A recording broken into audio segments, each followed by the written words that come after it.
প্রথম ম্যাচে হেসে খেলে জিতেছে বাংলাদেশ। নেদারল্যান্ডের বিপক্ষে ঘরের মাঠে জয় না পেলে সেটি বরং আলোচনার জন্ম দিত। 3 ম্যাচ সিরিজের প্রথমটিতে 8 উইকেটের বড় ব্যবধানে জয়, যা প্রমাণ করেছে ঘরের মাঠে বাংলাদেশই ফেভারিট। এবার লক্ষ্য সিরিজ নিশ্চিত করা। লিটন দাসের দল সেই লক্ষ্যে সন্ধ্যা 6টায় মাঠে নামছে। একাদশেও আসছে বিশেষ পরিবর্তন। দলের ওপেনিংয়ে পারভেজ হোসেন ইমনের সাথে তানজিদ হাসান তামিমই থাকছে। এরপর ওয়ানডাউনে থাকছেন অধিনায়ক লিটন কুমার দাস। মিডল অর্ডারে আগের ম্যাচে বড় আবিষ্কার সাইফ হাসান আবারও থাকছেন একাদশে। তার সাথে নতুন করে দেখা যাবে 2 বছর পর দলে ডাকব নুরুল হাসান সোহান ও জাকের আলী অনিককে।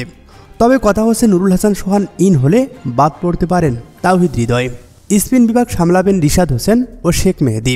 পরের 3টি পজিশন থাকছে পেসারদের দখলে।